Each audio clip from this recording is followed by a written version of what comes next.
Join me this week as I show you how easy it really is to make some avocados for the dolls in your dollhouse.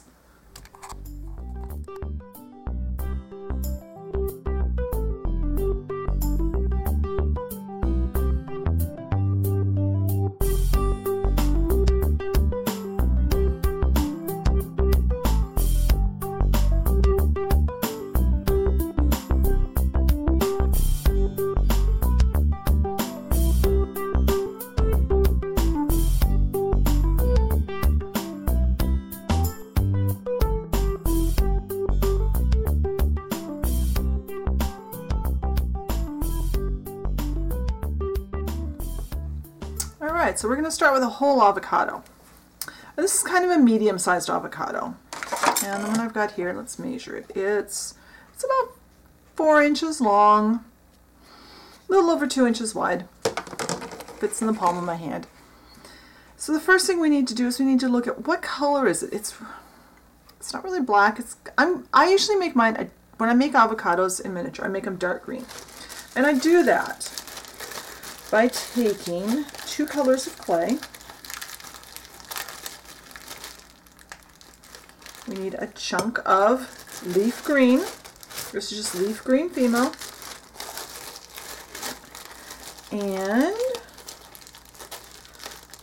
about the same amount. I'm going to get that a little bit smaller. Let's see. About this, approximately the same amount of black. And we are going to mix them together. So I'm going to mix this together off camera because my clay is kind of hard. It's kind of chilly in here today. So I'm going to get these mixed in. Alright, so now that we've got our black and our green mixed together, I'm going to take just a little bit. Now remember, this fits about in the palm of my hand. We don't need to measure this with a ruler. Kind of get our rough shape. One of my dolls came to volunteer and that fits in the palm of her hand. So that's fine. I don't have to measure it. I'll make a couple. And they don't have to be all the same size. My grocery store, I think, was calling this a medium avocado yesterday. But there were bigger ones and smaller ones in the bin with these. And there were also large avocados and small avocados at the grocery store. So you've got some leeway. You don't have to make them all the same size. In fact, it's more interesting if they aren't all the same size. Now you make a ball and then kind of make it kind of egg-shaped. Kind of almost like you would if you were making an egg. Now we need to texture the outside. There's a couple of choices. You could use sandpaper or an emery board. If you're hearing my son in the background, I apologize. He's on Skype with his friend and they're playing a game, and teenage boys are loud. But I've had one of those weeks where I've been running all week long, and this is my only chance to get recorded. And I've told him twice now that I'm recording and he's being too loud, but it doesn't seem to be making a difference today.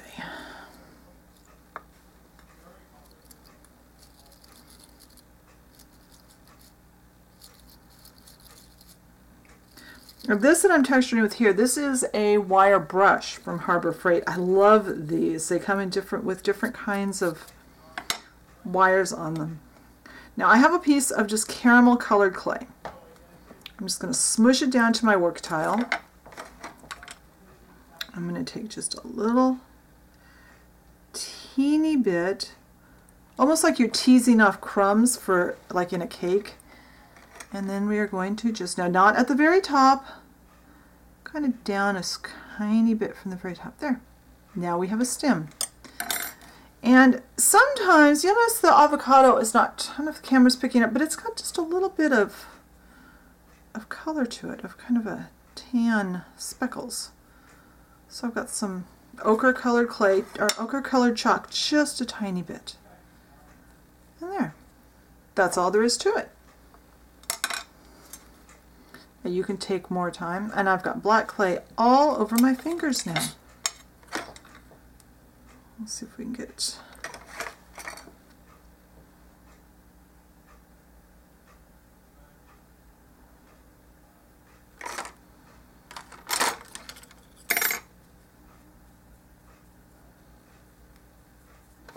There, we'll make 3 of them, and then, whoops, there's the one I haven't put a stem in.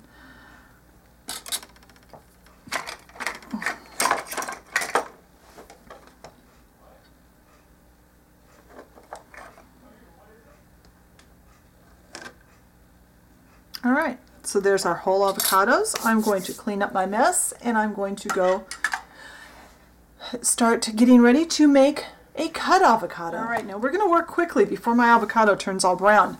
I did put quite a bit of lemon juice on it. Now, we look at the avocado. We have the perfect candidate, and it's kind of already turning brown because I had to answer the phone. And it's also got a big bruise on the side of it. We're going to ignore the bruise and the turning brown. This is the perfect candidate for doing a Skinner blend, and I will put a link to my video on how to do a Skinner blend in the description. We have a yellowish green in the middle, we have a darker green around the edge, and then we have our peel, and we have a pit.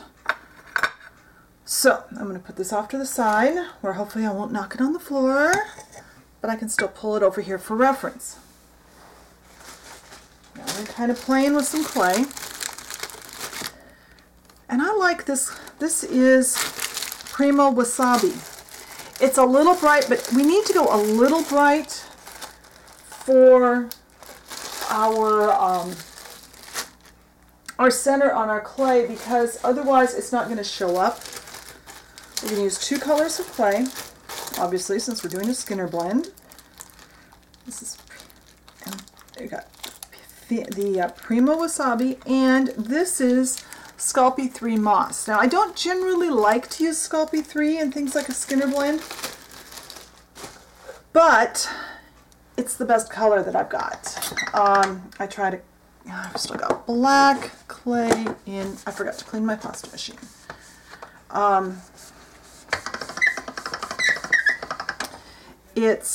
I've got, going through all my different greens. I got a little bit of black on there. I'm just going to cut off the worst of it. There. Just cut off. There's not enough there really to hurt. It's not going to make that much of a difference.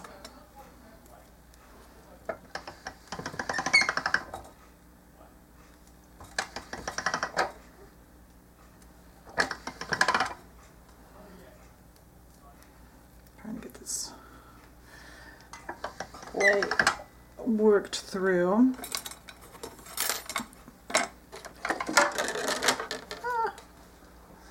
My ruler's falling down, and it's just been a busy week, so I'm trying to get this done last second here. Now we are just going to cut a triangle.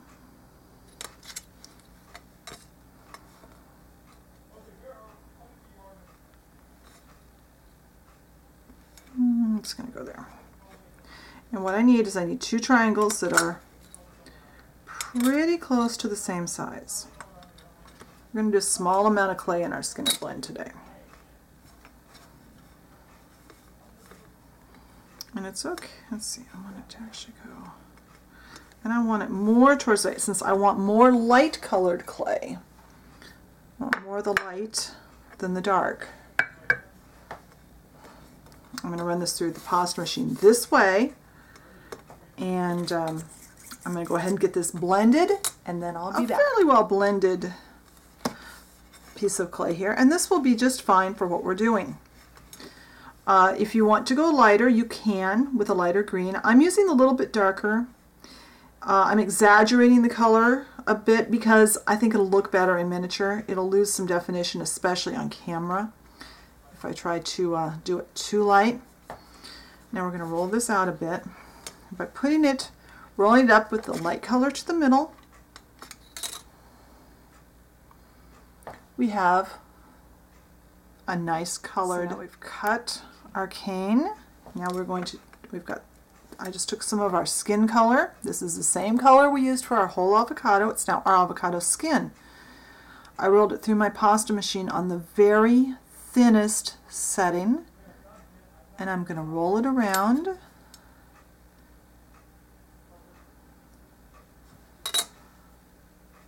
I'm going to cut off that crooked edge.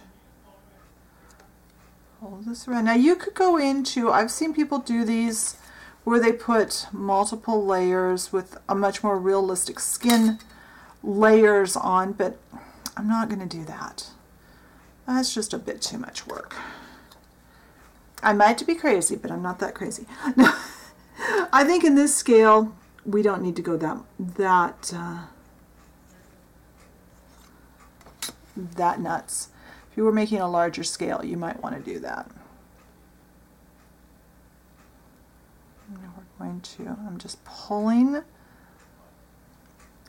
the outside. It's kind of hard to get this on the camera. I'm sure you're probably saying, what are you doing? But I'm just using my fingers to pull this closed on the end so that we have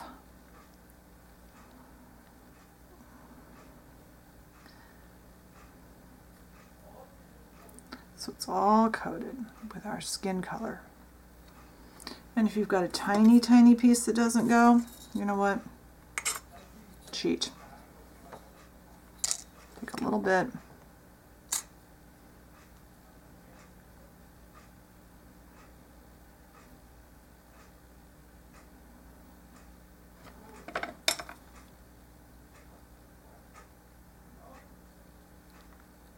And if you're not trying to do this on the camera, you can probably pull it up closer to you and you can get it closed all the way. Texture it again. Get your shape really nice so that you're happy with it. Take a small ball stylus and make a dip.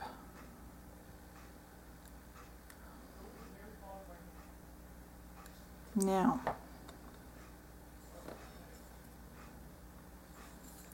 what we need to do is take that same brown, this is again female caramel color, which if you watch my video on organizing my clay, you know I have way too much of this color.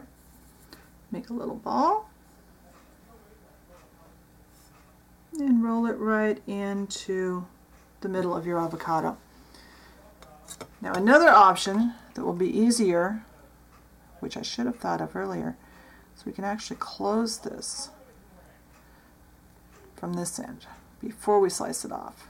I should have thought of that before. All right, that does pull off much nicer. Sometimes it's easier to close it when it's still in the cane. Sometimes it's easier to close it once you cut it off.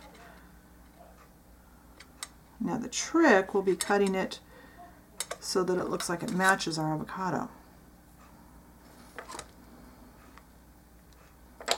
And remember, that pit had to have come out of somewhere.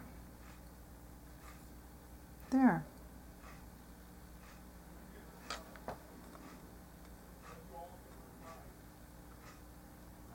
So probably if you're going to make a couple of them, get them sliced and then pair them up after you get them made.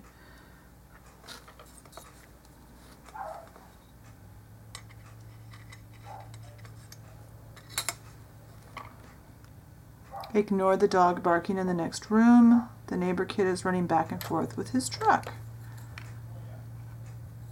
You may even hear his truck. My nearest neighbors, by the way, are a quarter-mile away. You'd think I wouldn't be able to hear them as often as I do. All right. That's another half avocado. I like how that one turned out. That one turned out really nice. Except I forgot to texture the outside.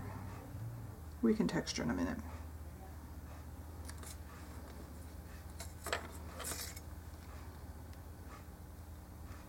And I'm rolling this on the tile, that way it stays a little more round.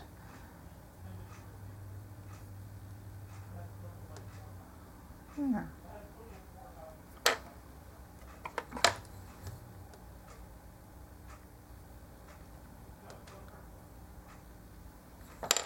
Now, you can roll it, well I'll roll it on sandpaper. Well, maybe I can get it.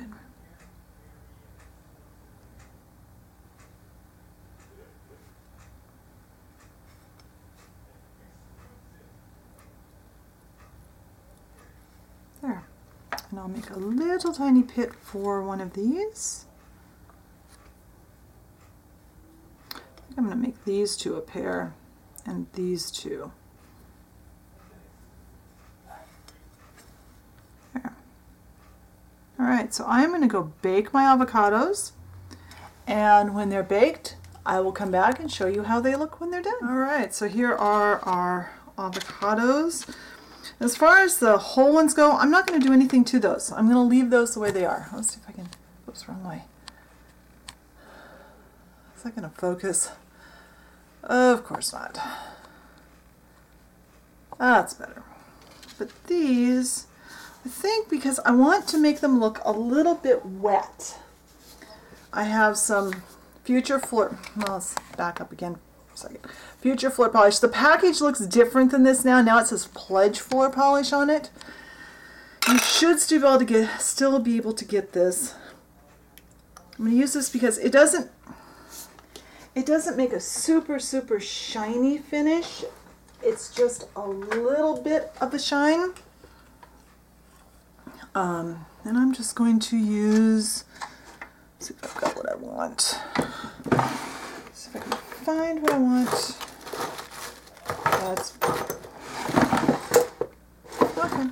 Just use a Q-tip. I've got this in a little bit of a dish. And what I'm going to do, see if I can do this where the camera can see it.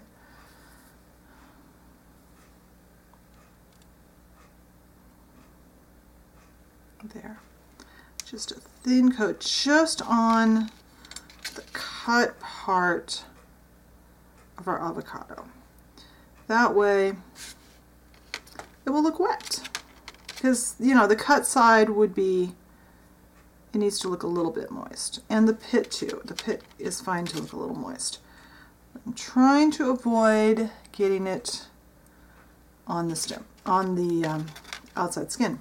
So that's all there is to making avocados. As difficult as they look, they're really simple. It's just a little fussy to get the right shape, but other than that, they're super easy to make. So I hope you enjoyed this project. I will try to get a blog post written this afternoon. It will probably be a short blog post this week because I'm running late and I just want to get this up online. Be sure and check us on Facebook. There's been lots of pictures being shared on Facebook the last few days, and I'm loving looking at everybody's pictures. Feel free, ask me questions on there. That's probably the quickest way to get me is to ask me on Facebook. But have fun with your minis, and I'll talk to you later. Bye.